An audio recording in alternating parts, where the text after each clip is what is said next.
Le locali dello Spaccio Occhiali Vision Codogné, in maglia bianca e pantaloncini azzurri, guidate da Mauro Grando, schierano Sara Lorenzone alzatrice, Claudia Panighello opposto, il capitano Elisa Ortolan e Elisa Dall'Armellina schiacciatrici, Eva Baldessin e Claudia De Pizzol centrali, Eleonora Pasini libero.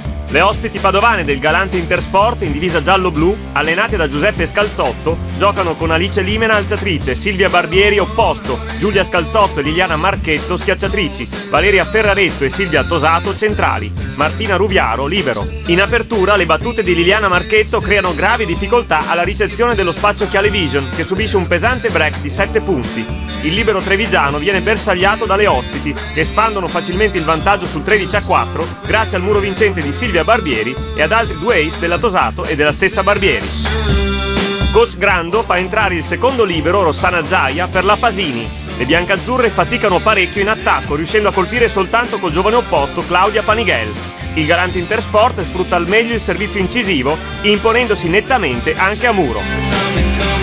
Per contro, le trevigiane non riescono a trovare le opportune contromisure alle azioni avversarie, venendo ulteriormente staccate sul 21-7. L'ingresso di Chiara Favaro per la Panighel non muta il trend, che vede le ospiti chiudere in scioltezza la prima frazione sul 25-12 con la schiacciata vincente di Giulia Scalzotto.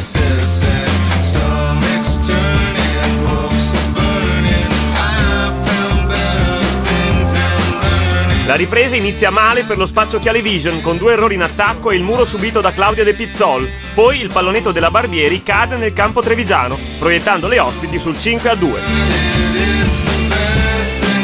Non possiamo andare a difendere la palla quando la palla è caduta per terra. Devo stare fermo, la palla arriva e difendo. Devo muovermi veloce nella fase della prearrivo della palla. Mauro Grando interviene chiedendo alle sue atlete maggiore attenzione in difesa e in ricezione. Chiara Favaro, confermata in banda al posto di Lisa Dall'Armellina, la Ortolan e l'opposto Panighel passano dai lati, ma il Galante Intersport può contare su un efficace sistema muro-difesa e sulla maggior varietà di soluzioni tattiche. L'abile alzatrice Limena smarca le attaccanti giallo-blu, alternando veloci al centro e attacchi con palla alta. Il Codogné è costretto a rincorrere le ospiti, che colpiscono più volte con le centrali Tosato e Ferraretto, incrementando progressivamente il vantaggio, che tocca il massimo sul 21-13 grazie al contrattacco vincente di Giulia Scalzotto, seguito dall'errore in attacco della Baldessin.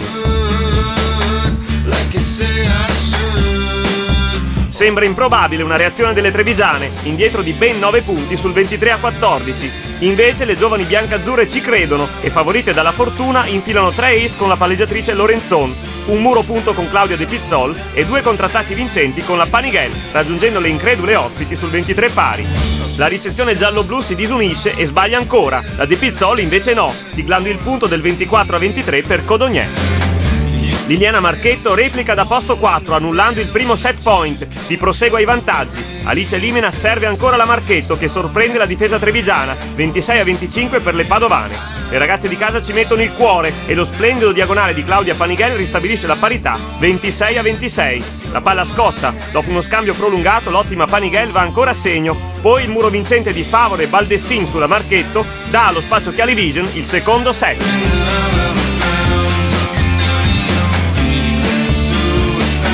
La ripartenza delle padovane è fulminea, mentre dall'altra parte della rete si rivedono incertezze ed errori, soprattutto in ricezione. Le ospiti, regolari in attacco e solide a muro, piazzano subito un pesante break portandosi sul 5-0, poi allungano sull'11-4 sfruttando i positivi attacchi delle bande e le azioni in fast della Tosato. Ortolan e Panighel sono fermate dal muro giallo-blu, la Favaro riesce a passare da posto 4 ma è troppo poco per restare in partita.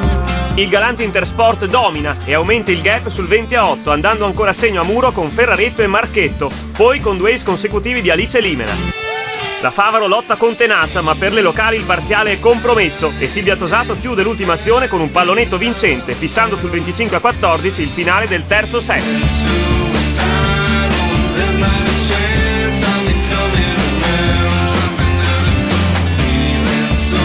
Le biancazzurre dello Spaccio Occhiali Vision sistemano la ricezione trovando una buona continuità in attacco con Panighel e Ortolan, che sostituisce Lisa Dall'Armellina. Le squadre restano appaiate fino al 6 pari, quando le locali fanno il break portandosi sul 10-6 con 2 attacchi vincenti di Elisa Ortolan.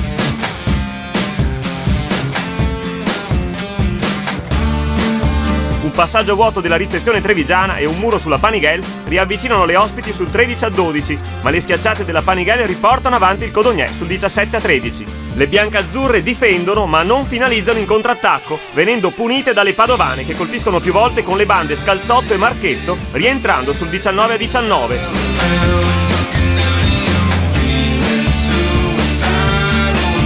Si prosegue col punto a punto fino al 21 pari. Alice Limena mura la Panigale. La Favaro è sorpresa da 2 servizi vincenti della neoentrata Gloria Magnarello.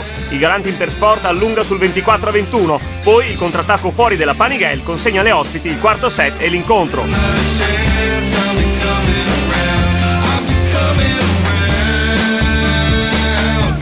Una partita che mi sembra che la mia squadra abbia giocato bene, a parte un momento di blackout sul 23-17 del secondo set, e lì potevamo chiudere l'incontro prima, però è giusto che queste cose possano succedere, visto che abbiamo trovato una squadra di fronte che aveva un ottimo potenziale sia in attacco che in difesa che in battuta, e a parte appunto però quel momento siamo riusciti a tenerle in costante pressione e siamo quindi riusciti a portare a casa un risultato che effettivamente prima di arrivare non eravamo così fiduciosi.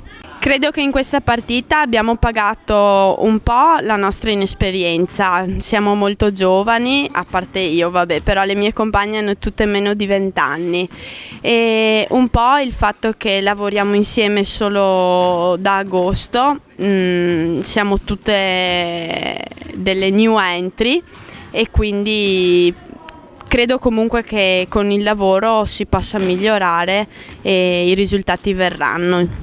Partiamo da una Serie C dove abbiamo 3 ragazze di esperienza che vengono dalla categoria maggiore e tante giovani che arrivano dalla prima divisione nostra.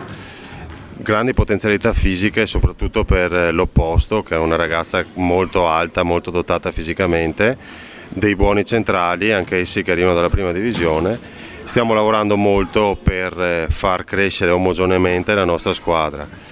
I punti di debolezza sono gli alti e bassi sulla continuità di gioco. Dobbiamo ancora integrare bene le due realtà della squadra con calma, perché il nostro obiettivo è di poter tornare a essere una società con un vivaio locale nel giro di 2 anni a un ottimo livello.